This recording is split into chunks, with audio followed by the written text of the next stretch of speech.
Hey, everybody, and welcome to this week's episode of That Real Estate Tech Guy. I'm your host, Jordan Samuel Fleming, and I have to say I am really happy about this episode. Really genuinely pleased to have met Sam. Our guest today is Sam Wegert. He's got multiple businesses. He has built an entrepreneurial life, and he's focused right now on the co-living sort of structure, basically converting houses so that 7, 8, 9, 10 people can live in them. And really fascinating conversation. Co-living is something that I've actually lived in Europe for a lot of years, 27 years, and co-living is something that's relatively common over here, but I know it's not something hugely common in the US. But I suspect it's going to become even more common as we talk about. There's a housing crisis in the U.S. right now, an affordable housing crisis. Well, how do we solve that without huge amounts of more inventory? Co-living is an answer. We also talk about why co-living is more accepted in cities and states over Airbnb, why co-living, which has long-term tenants, having affordable housing, is a better option in states and cities that are going after Airbnb right now. And Sam kind of talks a little bit about his turnkey solution and how he can give new exit opportunities and exit strategies for people who maybe are finding their market a bit weirder. Some of the exit strategies that were working before maybe aren't working now. Co-living and Sam's sort of structure is an option that I think is fantastic to explore. So it's a really great conversation. It's a different kind of exit strategy than most people maybe think about in a traditional sense. But Sam's clearly super switched on. Great guy, really fun conversation, and a great opportunity for you to look at exit strategies in your local market and see if this fits for you. So let's dive right into the conversation with Sam. Okay, and we're live with Sam Wegert. Sam, thank you so much for joining us today. Can you give us a little background on you? You're a very accomplished entrepreneur. Give us a bit where you kind of started and where you are now. Yeah, Jordan, thanks for the opportunity to be on, man. Just super pumped to be here, and so cool that we're halfway across the world and yet we're chatting here today, which is awesome. So yeah, my entrepreneurial journey starts in martial arts. My mom put me in martial arts when I was really young. I was homeschooled. She wanted me to have more confidence, more discipline. And I just found that if I dove into business versus getting a W-2, I thought that would be my way of being successful in the world, proving to the world that I could be somebody, And so I ended up, very long story, as short as I possibly can condense it, is I bought a martial arts school when I was 16 years old. My instructor that I was training with, and I bought this little commercial martial arts school, and my parents loaned me some money to buy it. And then I kind of just took to it. I built and scaled. And about 2 years ago, I exited a chain of martial arts schools that I had built across a couple of states on the East Coast in the United States. And during that time, I had been investing in real estate, thankfully, because, I sold my business and took some of that cash that I sold it for and also invested in real estate. And I just was testing, okay, what's the asset class that I want to get involved in, right? Do I want to do Airbnbs? Do I want to do commercial? Do I want to wholesale a bunch of properties? Do I want to buy strip centers? Do I want to do warehouse? I got a bunch of friends who are into warehouse, and I kind of alighted upon this model that I think we'll talk about today a little bit. That's new. It's up and coming, definitely, at least for the States. And it's something called co-living. And it's where you take a home, a single family residential home, and you convert it to as many bedrooms as possible. For us, sometimes 9 or 10 or 11 bedrooms, which might sound crazy, but we can get into some of that today. And you rent it by the room. And most people will say, oh, that's just packing people in those homes. There's no way that's a good living environment. But if you do it right, and these homes have a decent community to them, it can be, in my opinion, one of the highest cash flowing asset classes in real estate today, if it's done correctly. So that's what I'm doing right now. And we run a community that has thousands of these rooms. My wife and I personally own several hundred of these rooms. And that's what I do now. I build, teach, I manage co-living. That's fantastic. And it's funny, we talked just a bit before we started about how this is not new in other parts of the world comparatively. And of course, I've lived in Europe for 27 years at this point. Yeah. And so that kind of model, it's not unusual to me at all to think about, particularly not when you're a bit younger or, you've gone out of, you finished university or college and you're getting a job, the chances of you affording to do that in a city, a big city, affording to have your own place or affording to be able to even rent an apartment by yourself is really low. And so I remember when I first moved to Scotland, to Edinburgh, one of the first places I looked at was essentially a big house owned by an old guy, and he rented out 6 of the rooms. And, and now I didn't end up going there just because I found a 1-bedroom apartment that I could afford. But it's a totally reasonable model from my perspective. Now, I mean, tell me a little bit. You said, I've seen a lot of people do this sort of Airbnb thing over the last few years. There's been a lot of short-term rental kind of focuses. This is a slightly different model. Where, what's the impetus to go towards this? What's driving? Why do you think this is why do you think this is a really important thing for the next few years? Yeah, Jordan, I think just based on the math, right? So we'll talk. So in America right now, tonight, there'll be 600,000 people homeless in America tonight. And I'm not saying that that's like, just think of how many like football stadiums 600,000 people would fill up, right? It's insane. Now, I'm not saying all of that is because of housing costs. There's mental health issues. If you pull back the layers, there's a lot more there, but there is a lot of it that is economically driven for sure, right? You have people in America that are making between $15 and $25 an hour. Now, after tax, and in every major city, there's hundreds of thousands of people that fit this kind of working class demographic. Again, if someone's in the States, you think about everybody that serves you at Target, any fast food restaurant, someone who works at an Amazon distribution center, the tens of thousands of employees that actually work at an airport in a major city in America, right? Between they put their luggage on and they take care all the services that go along with that, right? They're in the $10 to $25 an hour kind of range. Now, you just do some basic math and then you go to, okay, what's an average studio apartment, which is usually the cheapest thing on the market of any major city? What does that cost? And in Charlotte right now, that average cost, I believe, don't quote me exactly on it. Charlotte's a city I'm somewhat, I have a lot of my properties in. It's close to like $1,500. It could be lower than that, but if you're in a decent area, you're going to be at $1,500 plus utilities.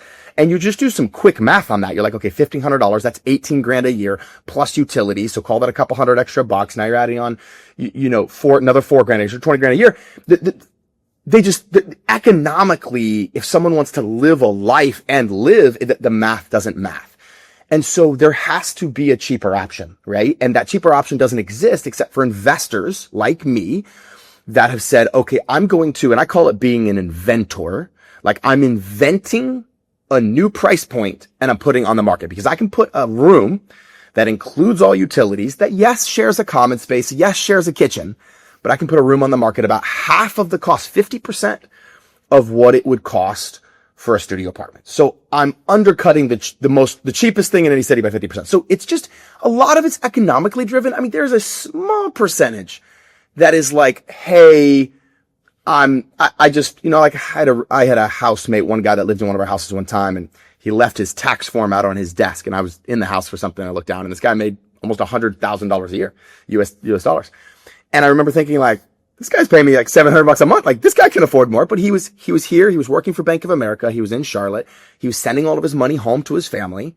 He's from Mexico. And he was just like, I don't need to. I don't mind. So it can be economically driven. It can be just lifestyle driven. I want to spend more money. I want to travel. Driven is like, there's a lot of isolationism Absolutely. right now. Yeah. And, one thing I will say now, I'm 47. The idea of living with someone that's not my wife and kids, it makes me kind of like that would just make me crazy. But when I was 25 and doing my postgrad, of course I lived with people. And no, and when you live with people that are decent people, you actually do have a ready set social you have a social environment where you've had a shit day and you go home and the guy is there and you're like, dude, you want to get a drink? Oh yeah. And you, there is a social element that can be there as well as just pure economics. Particularly if you're in a job maybe that is a work from home or remote, it may be the only time you get social interaction, right? That's right. That's 100% right. And imagine we actually have a decently older population that's 50, 55 plus. And imagine like, okay, you're a divorcee, your kids are either out or you didn't have any, or you never got married, or you're on Social Security. And at that point, it's almost like kind of what you're describing at the beginning of life. there's a season closer to the end of life that people go through the same thing. It's like, I don't have anybody. Closer to the end, by the way. You just equated me with the 55-year-old and No, said I'm not closer saying to the end you. of their life. I'm not saying you, Jordan. I'm saying the people that are further beyond you, brother, beyond you. And they're in this place where it's like, okay. And it's like, okay, would I be willing to sacrifice to have some community as long as I liked the people I lived with and I had a little bit less and I'm on a fixed income at that point in their life? Maybe they're on Social Security. Maybe they have a pension, but they're like, hey, I'm not really working. And so we get the 60. You'd be surprised that there's an older population that does come into these homes and is like, I'm willing to do it.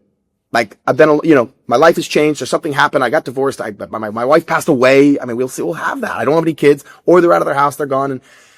And now they live for $800 a month and they're able to have a life, like actually spend some money, like have some money left over to like do something cool with their life or send it to their kids or whatever they want, And so it's a lot driven by that. And I think so in some ways, I think it's a beautiful thing. And if you can do it correctly, and you're right. I mean, the Surgeon General of the United States recently came out. This was like 2 years ago, actually. They said that mainly white adult males, but this was the study they did. They said mainly white adult males suffer so much from social isolation and loneliness. And the effects of that are equal to smoking 14 cigarettes a day. Same health effects as social isolation as smoking 14 cigarettes a day. And I mean, so yeah, it's a problem and we need to bring people together. And I think Europe's done a better job of that, if I'm being honest. I think Europe is more community based. No, you know what though? But tell me, I'm not an expert on it. It's different because, so there's a real drive for home ownership in the US. Yes. It's almost if you don't own a home, you're not quite a complete person in the US. Yes. I don't believe that, but there is that kind of pressure, I think, in the society. In Europe, there isn't. UK is a little different, but certainly in mainland Europe, Germany, etc., particularly Germany, places like that, where the assumption is rental. And the assumption is rental and things like that. More, and there is a lot more community living in Europe, Germany, Berlin. If you go to Berlin, like there's huge community living areas that are slightly bohemian focused. I must admit, a lot of times, have you ever been to what Copenhagen? do you mean by that? Well, so there's a sort of, the equivalent would be like hippie-ish kind of effect. Yeah. The commune I got it. style thing. Yeah. But I think there's a real power in the business model that you're talking about, particularly where, right now the housing market's weird in a lot of places in the US. It is. And, when I look at our customer base, so obviously as I sort of told you before, I'm the chairman and co-founder of Smartphone. We've got about 2,500 real estate investors, companies that use our platform, mainly wholesalers, flippers, some buy and hold, some commercial, some land. But I'm looking and I'm watching the chatter and I'm watching the communities and the coaching communities and all that. And it's definitely a weird market. And a lot of times what I'm seeing is a focus on, what your inventory is and where are the best cash flow opportunities for it right now. They may be different than they were before. And where people were wholesaling, maybe they used to look at Airbnb, but now this community co-living kind of opportunity, may be the new one. Why would co-living be a better possible kind of outcome for someone instead of Airbnb, for instance? That's been a hot topic for 3 or 4 years. Where do you see the difference? Yeah, no, I think Airbnb's had a good run obviously COVID kind of here in the States at least made it pop really big because everybody didn't want to stay no one was staying in a hotel. They wanted Airbnbs and everyone had all this time, so they were traveling, right? But Airbnb's been this hot topic and it was a great way to get cash flow. And Airbnb for a long time was sexy as hell. It's like, I can cash flow a $2 million house in the mountains. Why wouldn't I, with a 10% down loan? Like, why wouldn't, or a 5% down loan if I say I live in it for a year? Like, it just was fun, right? It's so cool. It's like, it's hard to compete with that. But I think one of the ultimate questions, and I do want to say this, I do believe you and I were talking before this, for those of you that are listening that are wholesalers, you're fixer and flippers, what I'm trying to do is I'm kind of on a mission to get fix and flippers and wholesalers to truly adopt this as one of their new exit strategies and come to someone like me or come to someone that's doing co-living and say, look, I'll buy this house and I'll flip it, but I will not just flip it. I'll flip it to co-living specs, which it's a certain buy box that I have to have for co-living. But if someone were to come to me and they were a fixer and flipper in any major city in the United States, as long as the price was right and I would put a contract on it even before you bought the property. Right? So there's a huge exit strategy here that I hope people are starting to think about it even as we're talking about this. But to answer your question directly, Jordan, why is this a more attractive strategy than Airbnb? I mean, look, I think every investor has to look at the market and ask one simple question. What do you believe is going to happen in the next 5 to 10 years? I mean, ultimately that's what we're betting on. And for me, I'm placing all my chips, all my money on the fact that the economy is going to go through some rumbles and that affordable housing is not going to get solved in the next 5 years, right? So I think the question that I ask people to ask is, do you want to be invested in something in the next 5 to 10 years that is wanted or something that is needed? And that ultimately is what makes my decision, right? For me, it's like, okay, Airbnb is a wanted thing. It's a desired thing. But if my money dries up, or if I feel like the economy, or if I feel like China and the US are going to go to war, if we're going to bomb, like if I think shit's going to hit the fan, pardon my language, then like I want to be in something that no matter what people need, right? It's more stable. It's consistent. Now, in addition to that, you can make similar returns on co-living than you can on Airbnb, if not greater. The third reason is because co-living is just more consistent, right? You're not running a hotel where people are coming in every weekend. You're not doing that rapid turn. Yeah. Instead, you're like, no, this guy's going to live here for 2 years. Yeah, a year, 2 years. They sign a 12-month initial agreement. And not everybody, life happens or whatever. And these people are a little economically more unstable. I want to be honest about that. But yeah, the goal, we've had someone stay in our homes for 8 years. Like imagine someone paying you rent for 8 years in a room and that's their home. It's truly home. So I want to be in that niche. I want to be in that. And the other piece of this, I think that's really important for people to understand. It's just like when you get into these homes, you can buy an amazingly nice home that still appreciates. This doesn't have to be, in America right now, it's really popular to go to the Midwest or go to Detroit or go to some of these cities that are like, hey, if I buy in the ghetto and then I rent it, I can. And I don't even think the ghetto is like PC to say anymore, but like, if you buy in this very low, bad area, then I can get it to cash flow. It's like, well, I want to buy a home in a really nice area. And again, not an A plus area, but I want to buy a home in a nice area that can still cash flow 15 or 20% on my return and spit out $1,000 or $2,000 or $3,000 a month on the high end. Like that's still possible in this asset class. So, the demand is there. The desire is there, and as long as someone gets that's the hardest part, managing these things and getting the systems. And that's why I've created a turnkey program. A lot of what we sell, why people come to me, it's not so much for coaching. I have people that come to me for coaching, but a lot of people come to me and say, Sam, I get this, but I don't want to find and rehab and then manage 11 people in a home. Can you do that for me? And we've created a network around the United States that can do that in a lot of major cities. So that's a lot of what I do for people is help them just do this A to Z. They can live in Poland or they can Europe or whatever, and they can invest and they can get co-living homes. We had someone from Asia that bought 5 co-living homes, right? And it's like, they're in Taiwan. So yeah, I hope people start thinking about this though as an exit strategy. People that are using your technology that are out there still hustling, looking for deals. You're going to need to look for a slightly different type of a house. But you could pre-sell these if you were willing to kind of be an expert in this niche. Now, I'm sorry to interrupt this amazing conversation, but I wanted to make sure you knew that Smartphone, the only phone system built for real estate investors, connects to the best-in-class real estate investing CRMs. And because, as it's my show and I am co-founder and chairman of Smartphone, I got some great deals for you. Click the link and take advantage of 5,000 minutes free calling with Smartphone, the only phone system built for real estate investors. Click and call. Close more leads. Back to the show. Absolutely. And I think right now is a really, really, really great time for people to be investigating those exit strategy options because 100%. Exits were super easy. Give us the last few years, last decade. Exits were exits were like the easiest of your decisions on a, like you could do pretty much anything.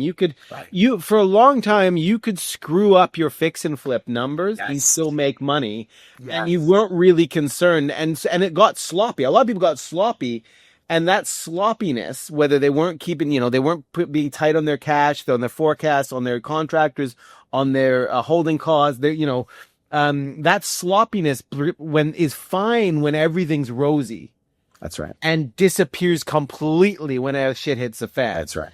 And everything gets tighter. And that's also when I think now is the ultimate time to look at your exit strategy opportunities in the markets you're working in, and start thinking about the inventory you may be working on or have. Start thinking about the type of inventory you want to buy and which exit strategies are really going to be applicable for you. Because you can't just do the same all the time and expect success. You're going to have to pivot. And is there let me ask a couple questions. So in terms of demographics, because we talked about the sort of, from the airport workers to the Target workers to the, that kind of $10 to $25. Are there specific things you look for, or you try not to look for, if that makes sense, from a demographic point of view? What's the sort of process for deciding where the best demographics are going to be for these kind of houses? Like what areas of the city, basically? Yeah, and like what is a key indicator that this is where you'd want to go to?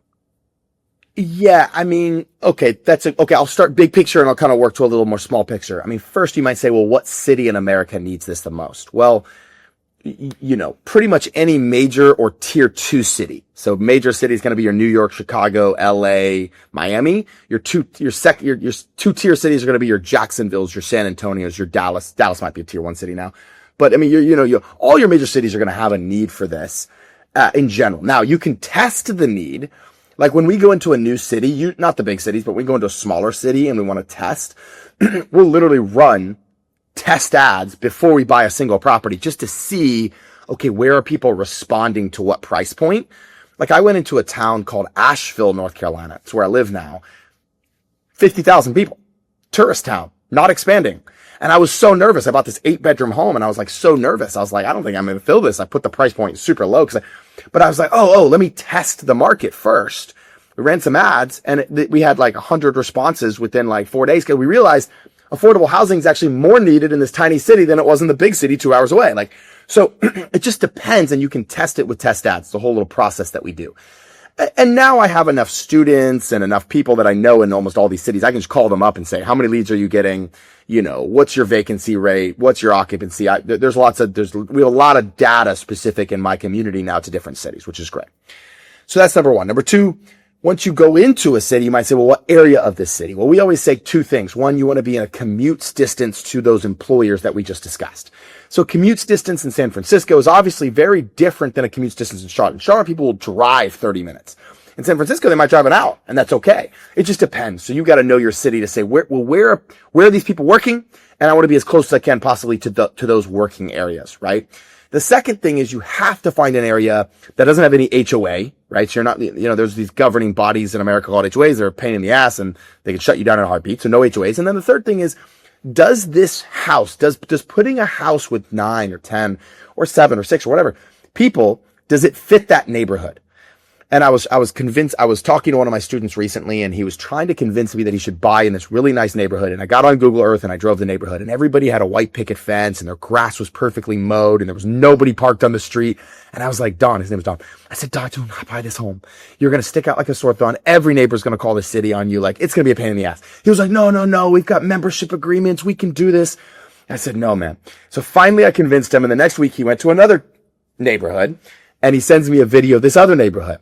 There's a work truck in someone's front yard. There's people parking on the street. Someone's grass was a little bit long and it looked like it had been that way for a week or two. Someone even had a goat, like an actual goat in their front yard. And I was like, okay, maybe we went too far on the other end of the spectrum. We want to be in a B neighborhood, right? A B minus or B plus neighborhood. But you want to be in a neighborhood where if you've got a work truck or you've got 2 extra cars, like you got to think through parking. It's not going to be a problem. So those are some of the criteria when you're looking at location. Okay, those are some of the check boxes you need. Does it fit the neighborhood? Can I get parking without it pissing off the neighbors? Can I have enough parking? Am I in a city where there's demand for this? And every major city, and you can test the smaller cities if you want to. So those are a few criteria I would look for if you're looking for an area. And let me ask you, now obviously as I said, I've lived in Europe for 27 years, and part of that was in the UK. And over the last 10 years, oh God, no, I say 10 years, but I've been here for 10 years. So over the last 20 years, now that I'm getting older, the UK really cracked down on what they call HMOs, or houses in multiple occupation. That's basically more than 3 people that aren't a family. So families are fine, but if you are like me, you and some other guy are living in a place, then it starts to become HMO, and HMOs require certain certifications. People who own it have to go through that.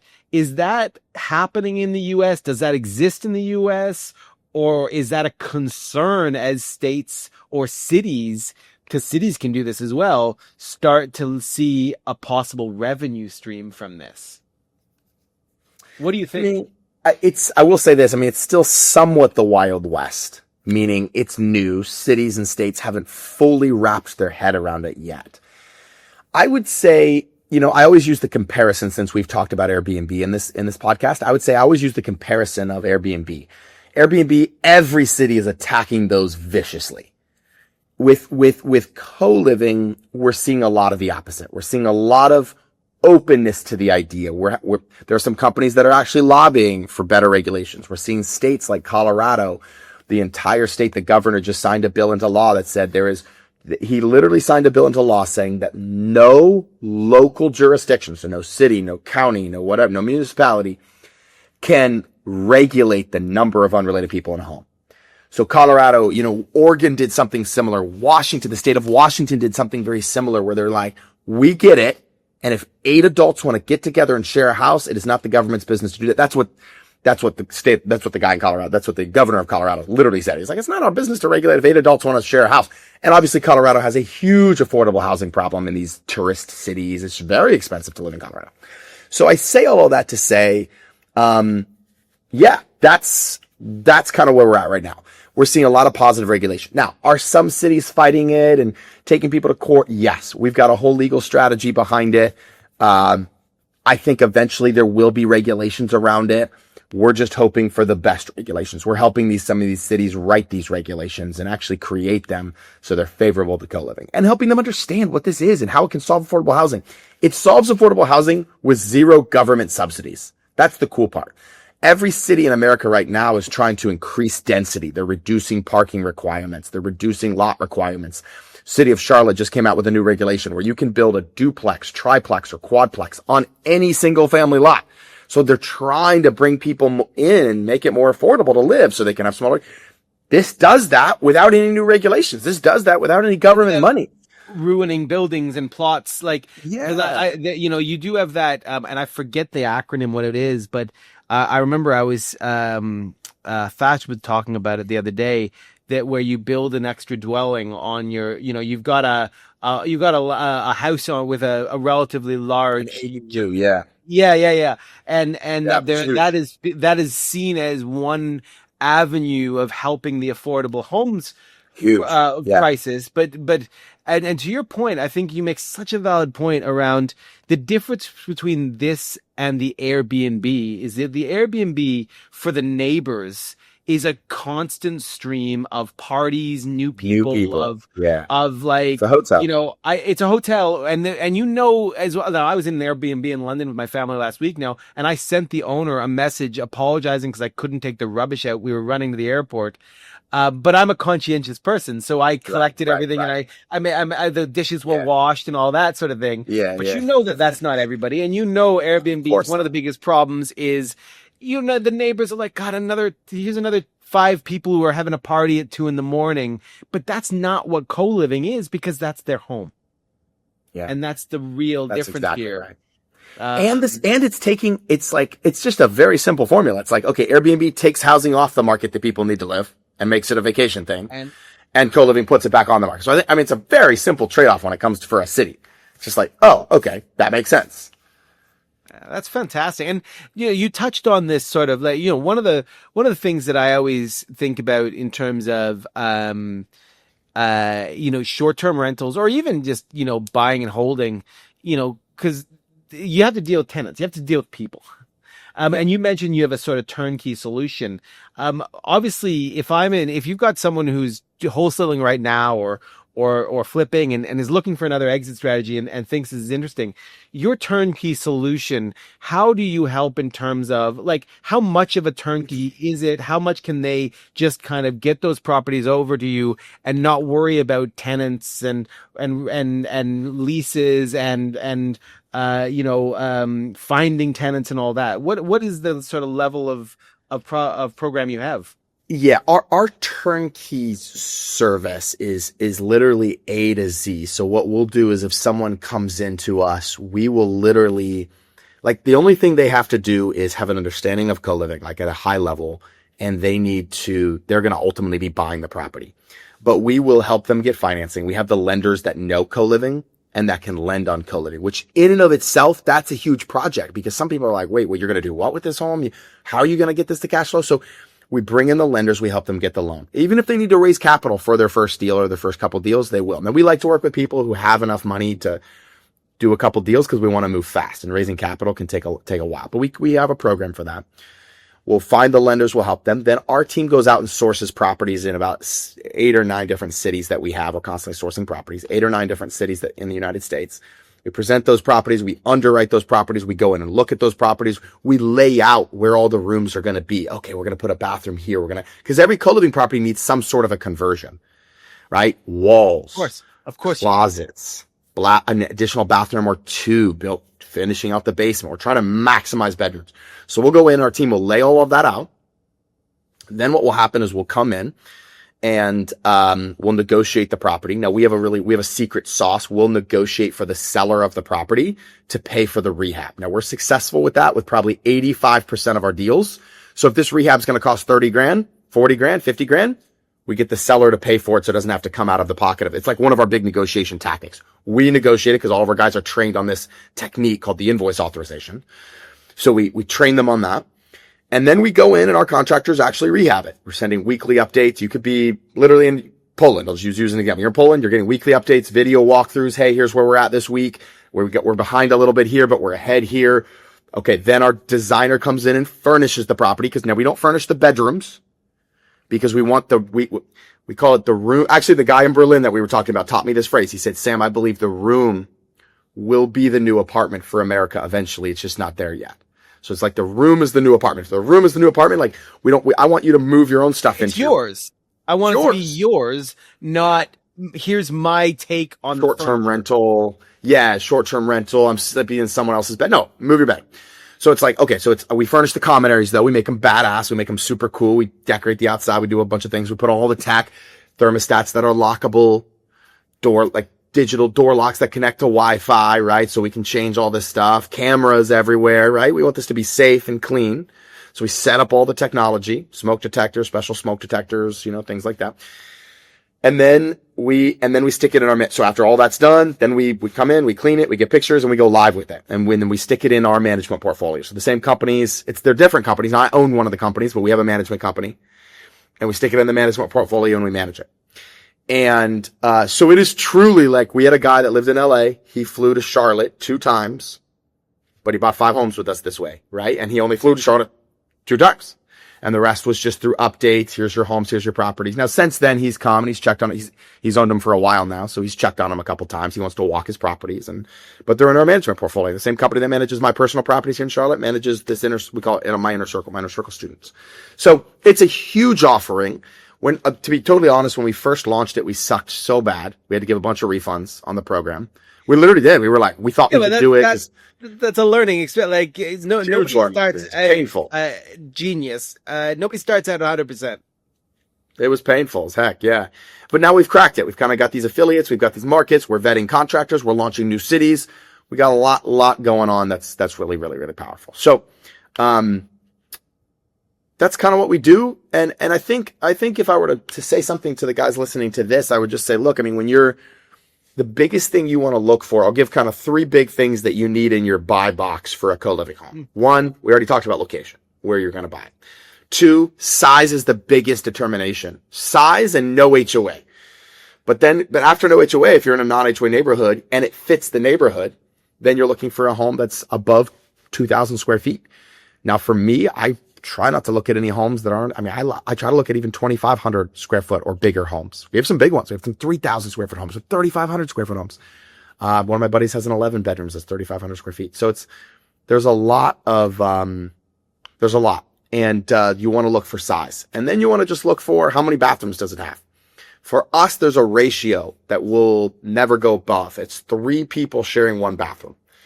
Now, in a perfect world, you'd have just 1-to-1. I'm doing some ground up construction right now. I actually have to call my contractor right after this call. I'm doing some ground up construction right now, and that is, it's almost a 1-to-1 ratio. We've got like 17 beds and like 15 baths. So it's pretty cool. But other than that, you're going to make sure you're going to be adding some bathrooms. So you want to look at the plumbing and make sure that you can do that. So size matters is really important. And then the final big checkbox that I think I already mentioned a little bit is parking.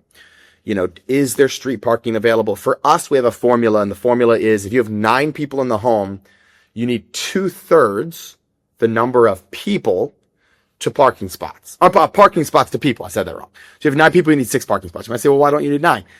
Some of these people don't have cars. Someone's in second shift. You have a vacancy. Someone's first shift. Someone's third shift. Someone's at their home with their grandma. Someone's with their significant other. Like, there's just a little ecosystem that plays. It's like an apartment building. Rarely is like 100% of the people home all the time. It just doesn't happen. So if you have 2/3, now we add parking to the right or to the left. We'll add gravel, or we'll add a little pavement, or we'll make sure the street parking. We assign parking. But if you can check some of those boxes and say, okay, I've got good parking. I'm in a location that Sam said would be good. I know the city is good. I've got the size of the house. And the only other thing you might want to check is just the flow. The flow of the house. Is it an open concept home?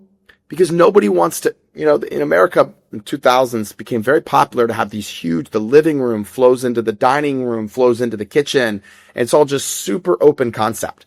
That became very popular. That's a very difficult home to cut up. You want a home that's probably built in the 80s or the 90s, where they were a little bit more, we call it boxy. It's like, it's already got the living room is separate and the dining room is a little separate room. Because then you just put up a wall. You just put up a wall and a door, and now you have add a closet, you have additional room. But sticking up a big wall in a brand new construction home, like, nah, you don't want to do that. It's gonna make me cry, right? So you got to think about, okay, does this kind of fit co-living? Am I going to be making a nice home even really weird? Or am I taking a weird home that's sitting on the market already and just kind of like going with its weirdness? So you want to kind of flow with those homes. So the more boxy the home is already, the better. The easier it'll be for that conversion, because ultimately, I was running through my head some of the homes I've lived in, and I'm building a house right now. Nice. And it's, it's an L-shaped house. It's an L-shaped house where bungalow house, where one side of the L is, kitchen, living room, dining room, kind of, that it's one big open social space. Yeah. And that would be a nightmare. It's 12-foot ceilings and a big ass space. It would be a nightmare. Whereas when I think about some of the houses I've lived in the past, where you've got, already got 4 bedrooms normal, but then you've got this room, this room, this room, this room that can all be turned into a bedroom very easily, and suddenly you turn a 4-bedroom house into an 8-bedroom house. That's exactly right. Yeah, and you get a better deal on those homes because they're not like, at least in America, they're not popular to buy right now. And when people do buy them, they're usually like, okay, well, let's knock out this wall. Let's open up the wing. I got to do all this construction Exactly. You do. There should be like that little thought in the back of your head of like, well, when I exit this, now most people, even the people that are selling co-living homes right now, they're just selling to other co-living investors. No problem. But you may want to convert it back to a single family home one day. And so you'll need to knock out some walls or knock out some things. And that's not hard to do. It's easy to do, but it's a lot easier to do if it wasn't like, if it wasn't like that initially, then at least you're not just spending bukus of money to get it back to what it originally was, which you would be doing if you had this huge open concept, 30-foot ceiling kind of thing. So wholesalers, take note. That's some of your buy box. That's some of your criteria. If you're fixing it or if you're flipping it. And if you have even if you're a wholesaler and you have something in that buy box, I mean, my wholesalers love me. They'll call me up. They'll say, hey, Sam, I got this perfect home. And if it does fit what I've kind of described as my buy box, and I haven't given every detail I could probably, but like I'll be like, cool, I'll pay you 20 grand more right now. Just give it to me now. They're like, okay, cool. Like I will overpay because it's so worth it to me if it's a home I know I can get 8 rooms out of or 9 rooms out of. No one on the market, and so I'll overpay just to make sure they don't list it on they blast out to the list or whatever. So wholesalers, this can be a way you can get ahead of the game in the States. Flippers, you can be converting homes to this and selling it directly and making a premium because a home that's already converted that I don't have to take the risk of doing the construction and something coming up in the construction, something going wrong with construction. If I don't have to take that risk as a co-living investor and my students, that are co-living investors, we'll pay a premium. We'll pay a premium for a converted co-living home. Now there's some nuances with that around financing. Sometimes you've got to leave 1 or 2 walls out because a lot of people that are financing these homes do want to see a living room. And if there's no living room, they won't finance them. So a lot of times we'll convert everything. We'll convert we'll convert everything. We'll add the bathrooms, but we'll leave literally like 2 walls not done. We'll buy the home. Then as soon as we close, we add 2 walls. Nice. Well, listen, Sam, this has been absolutely fascinating. I think right now it's as relevant as it could possibly be. Yes. With both the affordable housing crisis and the weirdness in the market, which means that you need to look at different exit strategies and you need to look at exit strategies. And the fact that there is this clear opportunity here. And if you do have these properties in your area, you could probably pre-sell them to you before you even made the offer to the person. What is the best way, if any of my customers, any of my listeners want to investigate this, what is the best way for them to find out more, contact your team, get involved in understanding how they can work with you? Yeah, probably just hit me up on Instagram, honestly, at Sam Wegert. If anybody's like, I want to learn more about co-living, I do a free event once a month. It's a 5-day challenge. And it's not a pitch event. We have an offer that we do give, but it's very soft. It's just like, hey, if you want to be a part of our coaching program or our turnkey service, but it is me pulling back the curtain on co-living for 5 days, a couple of hours a day, and it's live. So I jump on. I'm actually doing one next week. They can go register at scaleyourrealestate.com, www.scaleyourrealestate.com. 2 R's next to each other was your real estate. But just get on the waiting list for the next one or register for the next one. And it's just a fun event. We have a few hundred people on usually every time, and we just get in and it's live and we're interacting, people asking questions, and it's a fun way to really, we'll take you through kind of every process. Like how do we find deals? How do we rehab deals? How do we manage deals? We just go through a whole week of it, and it's an intensive, like be prepared, but it's fun. So that people want to learn more, they can go there, or they can just hit me up on Instagram. Absolutely. Well, I'll put all of that in the show notes, put all that in the publicity so that people can get in touch with you. Sam, it's an absolute pleasure to have you on the podcast. Absolute pleasure to meet you and speak with you. Good to meet you, man. I've learned a lot today, and I'm looking forward to speaking to you in the future as well, because I think there's some opportunities we have in the smartphone community to bring you in and do some education for our customer base. So you and I can pick that up offline. For sure. Thanks, Jordan. All right, thanks for the opportunity, man. Thanks so much, and have a great week. Thanks for listening to another amazing episode of That Real Estate Tech Guy. Head over to thatrealestatetechguy.com to check out all episodes and get special discounts on tons of awesome real estate technology platforms.